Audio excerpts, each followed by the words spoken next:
거기에 사인하지 마세요서. 차가 차단하고 문 닫힌다 봐. 와. 서울 강남의 밤, 유리빛으로 번쩍이는 마천루 한가운데 세진테크 본사 45층 회의실에는 단 한 줄의 서명이 1,000억 원짜리 운명을 가르고 있었다. 탁자 위에 펜촉이 종이 위로 떨어지려던 바로 그 순간 문이 삐걱하고 열렸다. 청소복을 입은 한 여자가 조용히 들어왔다. 이름은 한예은, 청소부. 누구도 그녀를 보지 않았다. 모두가 샴페인을 들고 축하할 준비에 들떠 있었기 때문이다. 하지만 그때 예은은 쓰레기통을 정리하던 손을 멈추더니 천천히 몸을 숙였다. 그리고 백만장자 대표 박준서의 귀에 속삭였다. 서명하지 마세요. 그건 함정이에요. 순간 시간은 멈췄다.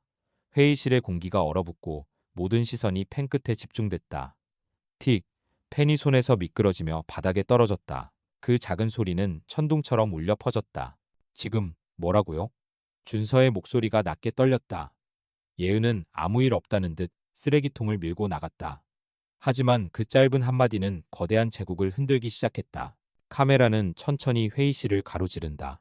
한쪽에는 야망과 탐욕이 섞인 미소를 짓는 공동대표 최민규, 다른 쪽에는 차가운 눈빛으로 지켜보는 투자사 대표, 그리고 중앙에 서 있는 박준서 펜을 든 손이 떨리고 있었다. 서명만 하면 세진테크는 한국을 넘어서 아시아로 간다. 민규의 목소리가 울린다. 하지만 방금 들은 그 한마디가 준서의 머릿속에서 계속 반복된다. 서명하지 마세요. 그건 함정이에요. 그녀는 누구인가? 어떻게 이런 기밀을 알았을까? 그리고 왜 그를 구하려 한 걸까? 카메라가 유리창 밖으로 나가며 서울의 야경을 비춘다. 강남대로의 네온 사인이 흐릿하게 번지고 한강 위로 불빛이 일렁인다. 내레이션이 속삭인다. 때로는 세상을 바꾸는 건 거대한 결단이 아니라 이름도 모를 청소부의 조용한 한마디일지도 모른다. 그날 밤 박준서의 인생은 단 한 문장으로 갈라졌다. 그리고 아무도 모른다. 내일 이 도시 위에서 어떤 진실이 드러날지를. 서울 강남, 새벽까지 불이 꺼지지 않는 도시. 하늘을 찌를 듯한 빌딩 숲 사이에서 세진테크 본사 건물은 유리벽에 수많은 별빛을 담고 있었다. 이곳의 가장 높은 층, 전국이 주목하는 젊은 CEO 박준서가 일하고 있었다. 그의 나이는 32살. 한국에서 가장 빠르게 성장한 IT 기업을 세운 천재 경영인. 신문들은 그를 한국의 일론 머스크라 불렀고 투자자들은 그의 한마디에 수십억을 걸었다. 정교하게 재단된 수트, 단정한 헤어스타일, 그리고 한치의 흔들림도 없는 말투. 겉보기엔 완벽했다. 하지만 아무도 모른다. 그의 성공 뒤에는 15살부터 함께 회사를 일군 친구 최민규가 있었다는 걸. 민규는 공동 창업자이자 부사장, 언론 앞에서는 언제나 형 같은 친구라며 웃었지만 그 미소 속에는 오래된 열등감과 탐욕이 숨어 있었다.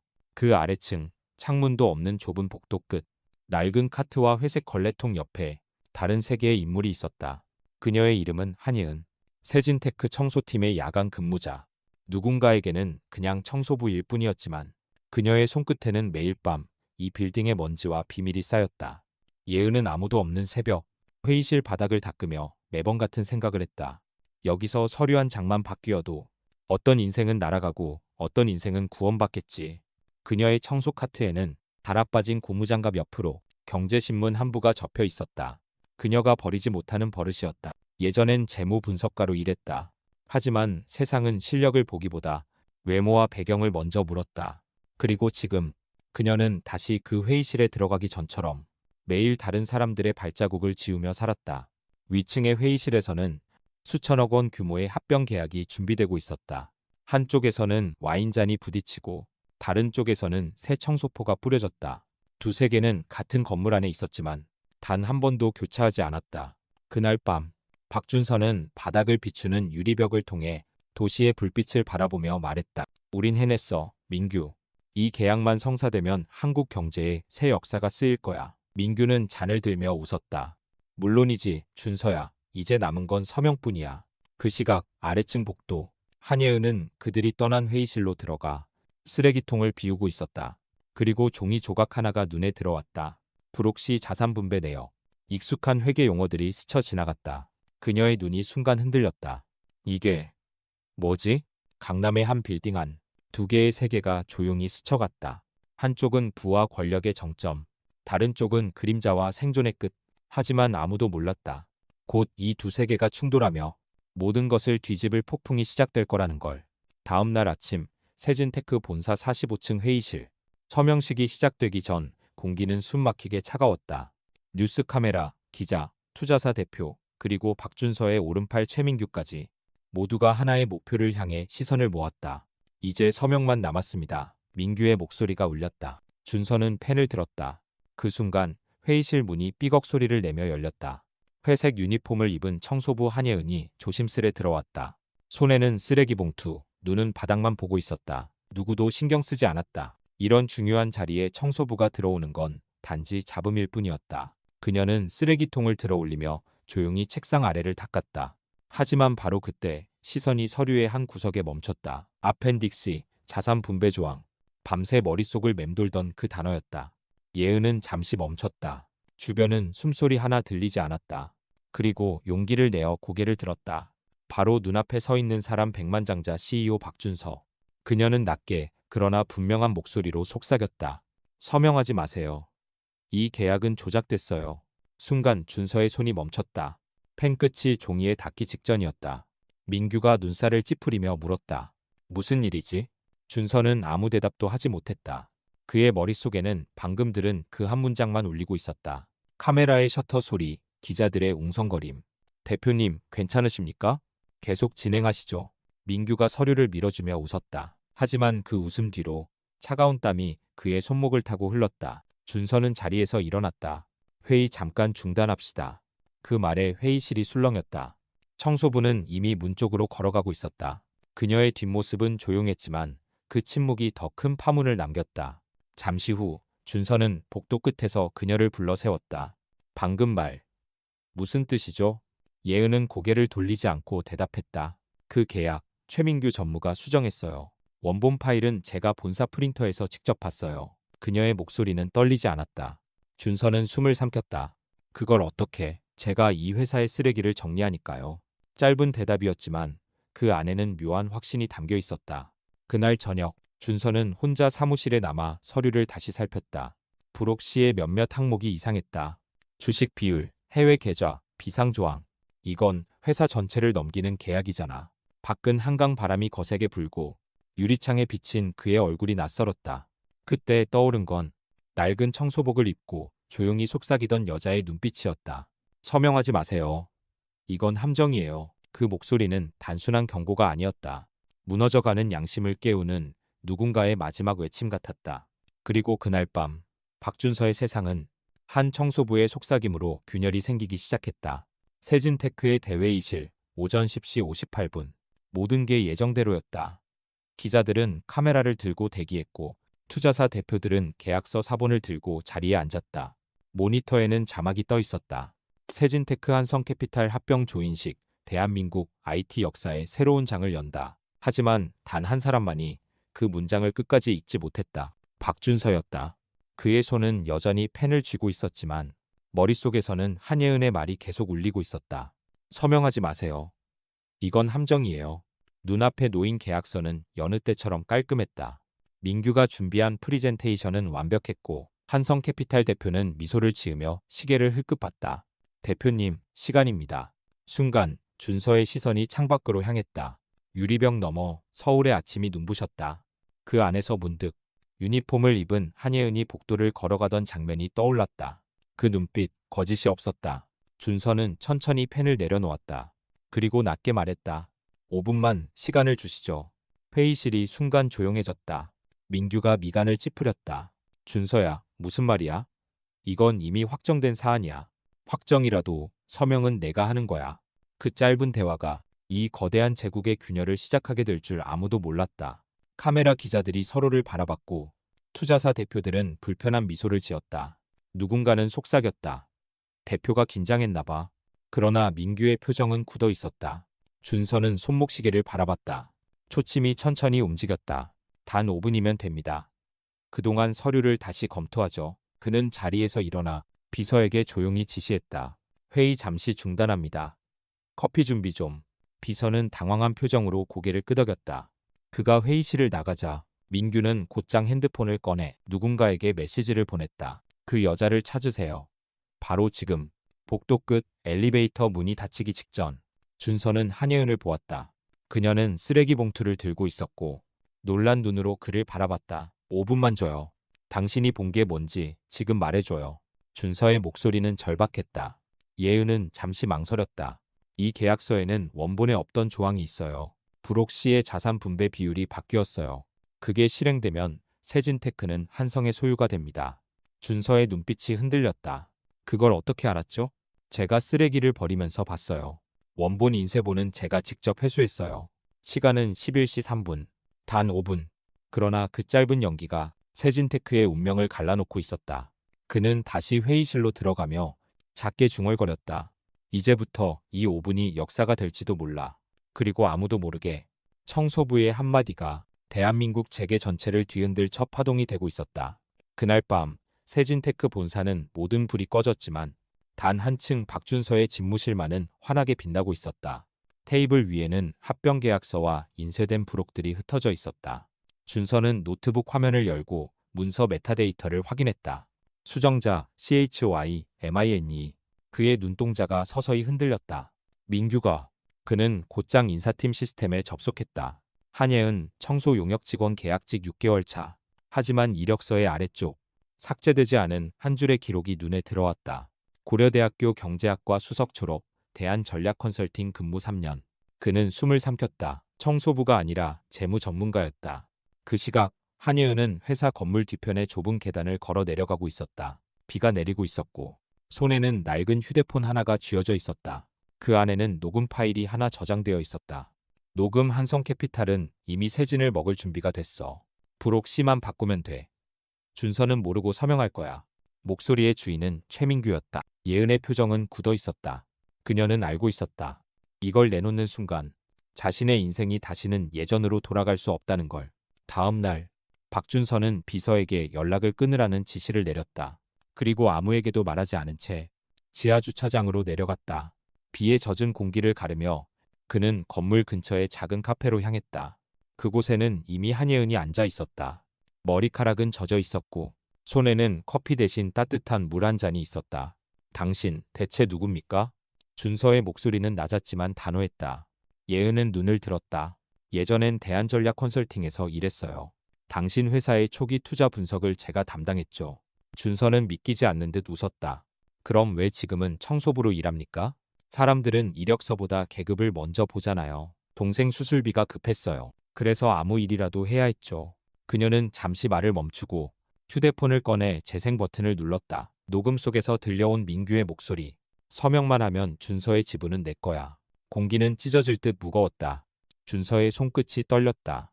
이걸 왜 나한테? 당신은 몰랐어요.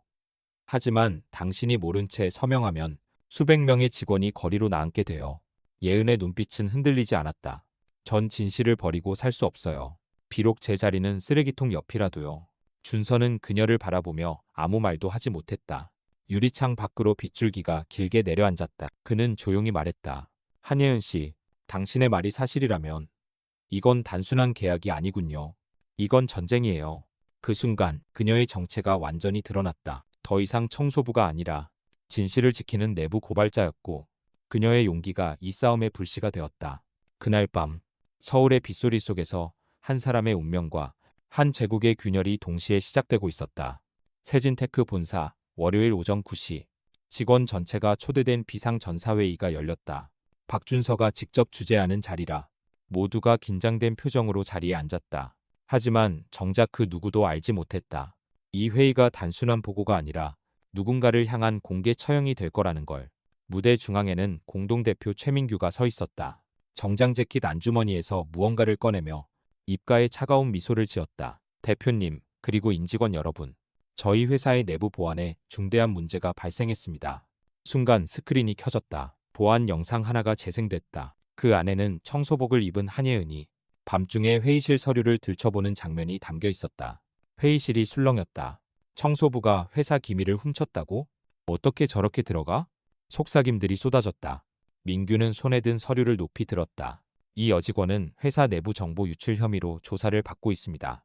더 충격적인 건 그녀가 외부 기업과 접촉한 정황이 있다는 겁니다. 그는 작게 웃으며 말을 이었다. 심지어 우리 박 대표님에게 접근해 계약을 지연시키려 한 흔적까지 있습니다. 시선이 한 사람에게 쏠렸다. 청소복 차림의 한예은. 그녀는 입을 굳게 다물고 있었다. 박준서 역시 자리에서 일어나지도 않았다. 그의 얼굴은 굳어 있었고 무언가를 참는 듯한 표정이었다. 예은이 입을 열었다. 그건 사실이 아닙니다. 그녀의 목소리는 떨렸지만 또렷했다. 저는 단지 잘못된 계약을 막으려 했을 뿐이에요. 민규가 비웃었다. 막으려 했다고요? 청소부가 기업의 계약 구조를 이해한다고요? 웃음이 곳곳에서 새어나왔다. 예은의 눈가에 눈물이 맺혔다. 제가 예전에 컨설팅 회사에서 일했어요. 이 계약은 세진테크를 파는 계약이에요. 회의장은 순간 정적에 휩싸였다. 모두가 박준서를 바라봤다. 하지만 그는 아무 말도 하지 않았다. 민규가 바로 그 침묵을 이용했다. 보셨죠? 허위 주장으로 회사를 혼란에 빠뜨리고 있습니다. 보안팀, 이 직원의 출입 권한을 즉시 정지하세요. 2명의 보안 요원이 다가와 예은의 손목을 잡았다. 그녀는 몸을 돌리며 외쳤다. 대표님, 당신도 알고 계시잖아요. 브록 씨가 바뀌었어요. 당신이 본 원본엔 그런 조항 없었죠. 모두의 시선이 다시 준서에게 향했다. 그는 그대로 굳어 있었다. 그의 입술이 미세하게 떨렸지만 끝내 아무 말도 하지 못했다. 그 순간 예은의 얼굴에 모든 희망이 사라졌다. 이제 당신도 그들과 다르지 않군요. 그녀의 목소리가 가늘게 갈라졌다. 보안 요원들이 그녀를 끌고 나가자 민규는 가벼운 미소로 회의를 마무리했다. 진실은 언제나 명확합니다. 우린 일에만 집중합시다. 카메라는 예은의 떨어진 명찰을 비추며 천천히 멀어진다. 하얀 플라스틱 카드 위에 새겨진 글자 HAN ECEN 클리닝 스타프. 그 작은 명찰이 바닥에 부딪히는 소리. 그것이 세진테크에 울려 퍼진 양심의 마지막 신호였다. 그날 한 청소부는 모든 걸 잃었고 한 CEO는 침묵 속에서 자신을 잃었다. 그리고 아무도 모르게 그 침묵이 곧 폭풍의 전조가 되고 있었다. 비가 내리던 서울의 밤, 한강은 잿빛으로 번쩍였다. 교량 위로 불빛이 흐르고 물결은 무겁게 부서졌다. 그날 밤 박준서는 혼자 차 안에 앉아 있었다. 창문에는 빗방울이 연신 떨어지고 라디오에서는 아무 의미 없는 뉴스가 흘러나왔다. 세진테크 한성캐피탈 합병, 예정대로 이번 주 금요일 체결. 그 한 문장이 그의 심장을 짓눌렀다. 귀에 울리는 건 기자의 목소리가 아니라 그날 회의장에서 들었던 한예은의 외침이었다. 브록 씨가 바뀌었어요. 당신이 본 원본엔 그런 조항 없었죠. 준서는 눈을 감았다. 눈앞에는 여전히 그녀가 보였다. 손목을 붙잡히고 명찰이 바닥에 떨어지던 그 순간. 자신이 아무 말도 하지 못했던 그 순간. 그 침묵이 지금 그를 잡아먹고 있었다. 그는 핸드폰을 꺼내 메일 서버를 열었다. 관리자 권한으로 계약 원본을 추적하기 시작했다. 몇 분 후 숨이 멎을 듯한 결과가 화면에 떴다. 아펜딕스 PDF 수정자 CHY MINGU 수정일 27am. 민규가 새벽 2시에 문서를 바꿔치기 한 것이다. 준서는 이마를 짚었다. 그녀가 진짜였어. 하지만 이미 그녀는 회사를 떠났다. 모두가 그녀를 거짓말쟁이로 만들었다. 그는 다시 노트북을 켜 삭제된 임시 파일을 복원했다. 서류에는 원본 계약서의 흔적이 남아 있었다. 세진테크 보유지분 55% 유지. 그러나 수정본에는 한성캐피탈 75% 확보로 바뀌어 있었다. 한 줄의 숫자가 한 기업의 운명을 송두리째 바꾸는 칼날이 되고 있었다. 창문 밖으로 번개가 치며 한강 위에 불빛이 깜박였다. 준서는 노트북을 닫고 조용히 중얼거렸다. 그녀는 나보다 훨씬 용감했어. 그 시각 도시 반대편의 낡은 원룸. 한예은은 한강을 바라보며 앉아 있었다. 손에는 해고 통보서와 녹음 파일이 쥐어져 있었다. 이게 내 인생의 끝일까? 그녀는 혼잣말처럼 말했다. 그러나 잠시 후 휴대폰 화면에 새 알림이 떴다. 보낸 사람 안노네트 SJ인텍 캄캄. 제목 당신이 본 브록 씨. 맞습니다. 그녀의 눈동자가 커졌다. 화면 속엔 한 문장이 덧붙여져 있었다. 당신이 옳았어요. 하지만 이걸 밝히면 모두 위험해집니다. 그녀는 한참 동안 그 메일을 바라보다가 노트북을 꺼내 서류를 저장했다. 폴더 이름은 단 한 단어. Truth. 밤 2시 40분. 박준서는 강변을 따라 천천히 차를 몰았다. 라디오에서는 클래식이 흘러나왔다. 그는 창문을 내리고 빗소리를 들었다. 그리고 조용히 스스로에게 물었다. 나는 언제부터 진실보다 체면을 더 두려워했지? 한강 위로 새벽 안개가 피어올랐다. 그 안에서 두 개의 그림자가 서로 다른 길을 걸으며 같은 진실을 향해 다가가고 있었다. 그날 밤 서울의 불빛 아래 묻혀있던 브록 씨는 곧 세상을 바꿀 폭로의 불씨가 되었다. 그리고 그것은 한 청소부와 한 CEO가 처음으로 같은 하늘을 바라본 순간이었다. 서울 남서쪽 낡은 골목길이 얽혀있는 구로동. 비닐로 덮인 창문, 오래된 간판, 그리고 좁은 계단 끝. 그곳에 한때 세진테크의 청소부였던 한예은이 살고 있었다. 그녀는 동생 아라와 함께 작은 원룸을 공유했다. 벽지는 누렇게 발해 있었고 창문 사이로 겨울바람이 스며들었다. 그날 저녁, 예은은 약국에서 산 약봉지를 손에 들고 돌아오고 있었다. 손끝은 얼어붙었지만 발걸음은 무겁지 않았다. 이제 다 괜찮아, 언니. 수술 일정 잡혔대. 아라의 목소리가 희미하게 울렸다. 하지만 예은은 미소를 짓지 못했다. 그녀의 머릿속엔 여전히 회의실의 조롱과 굴욕, 그리고 침묵으로 돌아선 박준서의 얼굴이 맴돌았다. 밤 9시가 조금 넘은 시각, 골목 어귀에서 낯익은 검은 세단 한 대가 멈춰섰다. 문이 열리고 한 남자가 우산을 들고 내렸다. 비에 젖은 코트 자락이 흔들렸다. 박준서였다. 그는 주변을 둘러보다가 3층 창문에서 새어나오는 희미한 불빛을 보고 발걸음을 옮겼다. 좁은 계단을 올라 노크를 했다. 문이 열리자 예은의 얼굴이 드러났다. 그녀는 놀란 표정으로 물었다. 여긴 어떻게 알고 오셨어요? 준서는 말없이 고개를 숙였다. 찾았어요. 당신이 말한 부록 씨.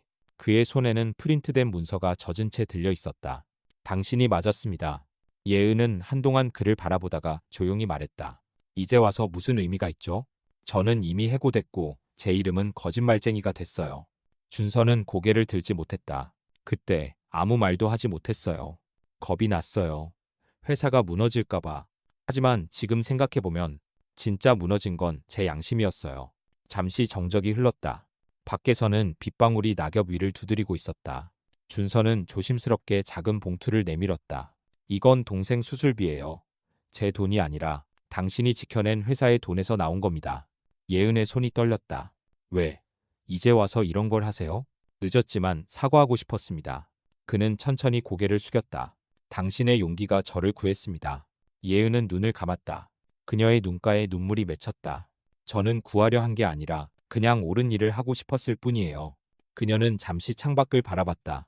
빗물이 골목길을 따라 반짝이며 흘러내렸다. 그 순간 두 사람은 아무 말 없이 오랫동안 그 빗소리를 들었다. 조용한 화해였다. 사과는 짧았지만 그 안에는 진심이 있었다. 그리고 그 밤, 비에 젖은 구로동의 작은 방 안에서 잃어버렸던 신뢰의 불씨가 다시 피어올랐다. 창문 밖으로 나란히 떨어지는 빗줄기처럼 그들의 마음속에도 서서히 용서와 후회의 경계가 녹아내리고 있었다. 그날 이후 박준서는 매일 새벽 한강을 지날 때마다 자신에게 속삭였다. 용서는 시간이 아니라 용기로 시작되는 거야. 그리고 구로동의 불빛 한 점은 그의 어두운 양심 속에서 조용히 빛나기 시작했다. 며칠 뒤 겨울비가 그친 서울의 아침. 세진테크 사옥 앞에는 직원들이 분주히 오가고 있었다. 그들 중 누구도 몰랐다. 건물 꼭대기층의 CEO가 지금 이 순간 세상에 알리지 못할 결심을 하고 있다는 것을. 박준서는 자신의 이름이 찍힌 서류 봉투를 하나 준비했다. 하지만 그 안에 넣은 건 사표도 공문도 아니었다. 그는 회계팀을 통해 비밀리에 익명 기부 계좌를 개설했다.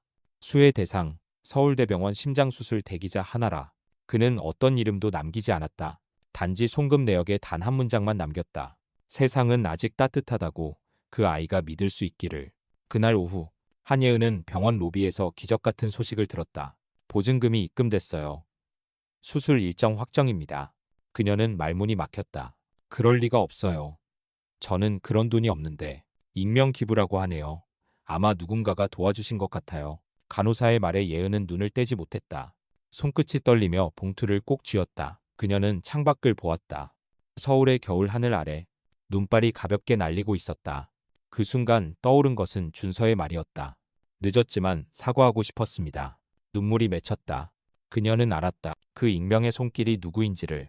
그 시각 준서는 본사 회의실에서 직원들을 향해 짧은 발표를 마치고 있었다.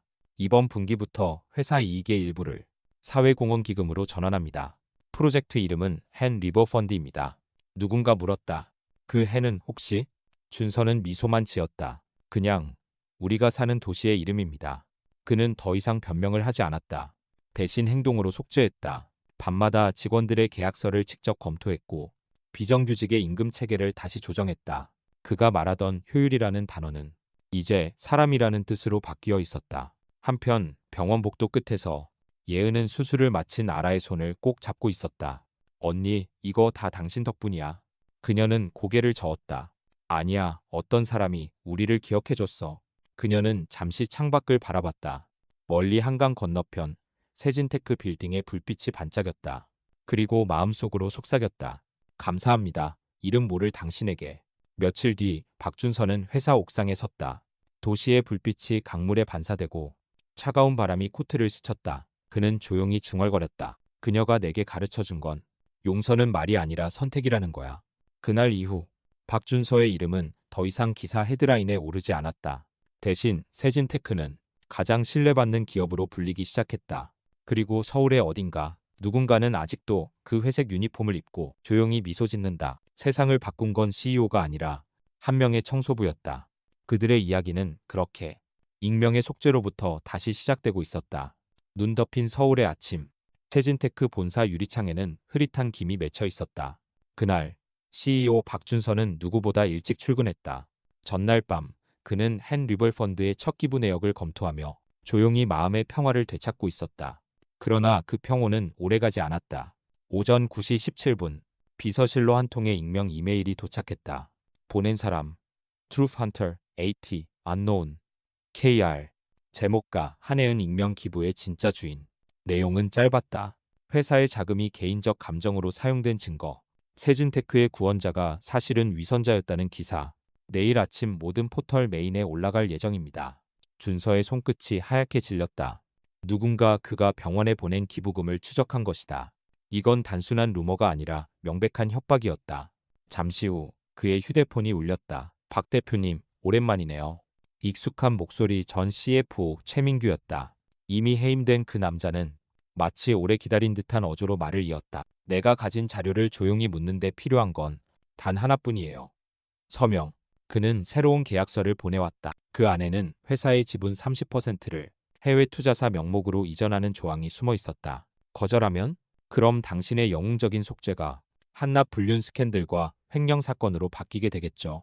통화음이 끊기자 준서는 한동안 아무 말도 하지 못했다.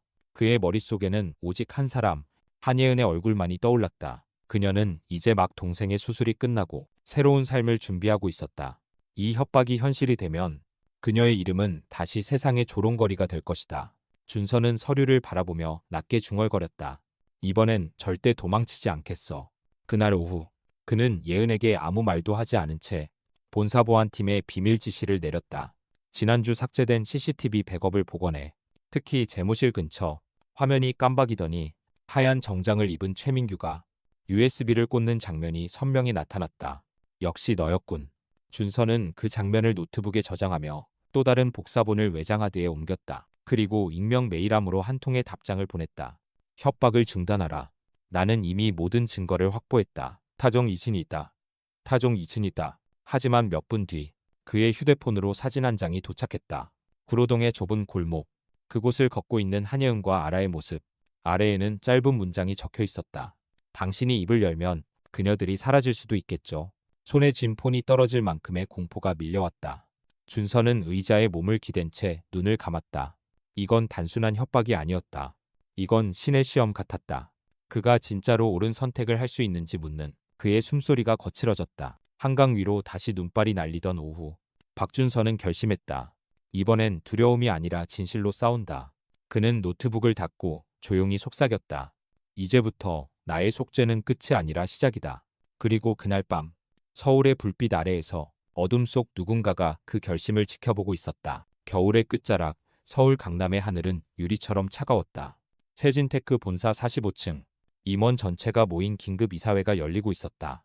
회의실 벽면에는 커다란 LED 스크린이 켜져 있었고 그 위에는 민규가 준비한 새 합병 서류가 띄워져 있었다. 오늘부로 세진테크의 미래를 결정짓겠습니다. 최민규의 목소리는 여유로웠다. 대표님, 이제 마지막 서명만 남았습니다. 박준서는 한참 동안 아무 말이 없었다. 그의 눈앞에는 서류가 아닌 며칠 전 협박 메일의 사진, 구로동 골목을 걷던 한예은과 아라의 얼굴이 떠올랐다. 그가 입을 열지 않으면 그녀들이 위험해진다. 하지만 침묵한다면 회사와 진실은 완전히 사라진다. 초침이 천천히 움직였다. 회의실 안은 숨소리조차 들리지 않았다. 그때 문이 열리는 소리가 났다. 모두의 시선이 돌아갔다. 문가에 서 있는 사람. 회색 코트를 입은 한예은이었다.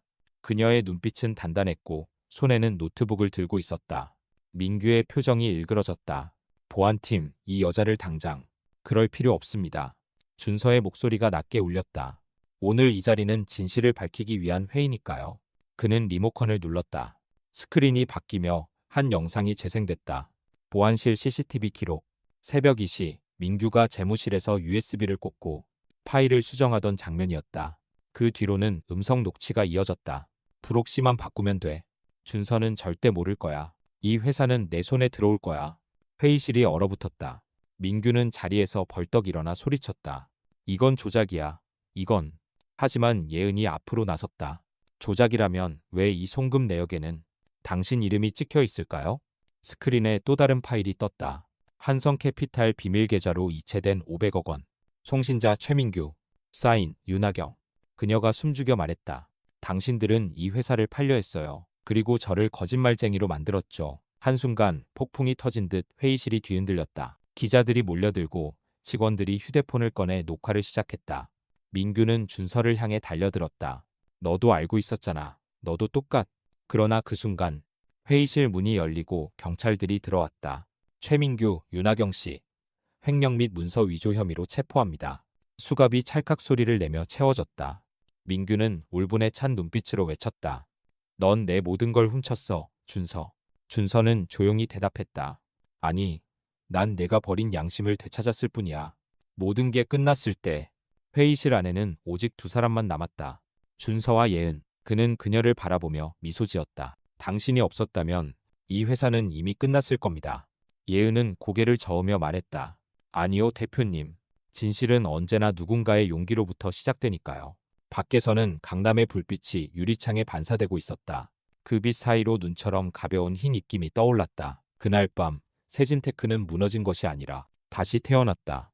그리고 그 중심에는 한때 청소부라 불렸던 한 여자의 이름이 있었다. 한예은. 그녀의 진실이 도시의 거짓보다 더 밝게 빛난 순간이었다. 봄이 막 찾아온 서울. 세진테크 본사 로비는 새 유리처럼 반짝였다. 불과 몇 달 전 그곳은 음모와 침묵이 뒤섞인 전장의 중심이었다. 하지만 이제는 누군가의 용기가 모든 것을 새롭게 바꾸어 놓았다. 한예은은 로비 한쪽 벽에 새로 걸린 명패를 바라봤다. 한예은 운영본부 부사장, 바이스 프레시던트 오브 오퍼레이션즈. 손끝으로 그 이름을 만지자 그녀의 눈가에 잔잔한 미소가 번졌다. 그 이름은 더 이상 청소부의 꼬리표가 아니라 진실과 용기의 상징이었다. 그날 오전 임직원 전체가 모인 타운홀 미팅이 열렸다. 무대 위에는 박준서와 예은이 함께 서 있었다. 준서는 마이크를 잡고 조용히 말했다. 세진테크는 오늘부터 새롭게 시작합니다. 우리가 만든 이 변화의 첫 이름은 한 리버 트랜스페런시 이니시에이티브.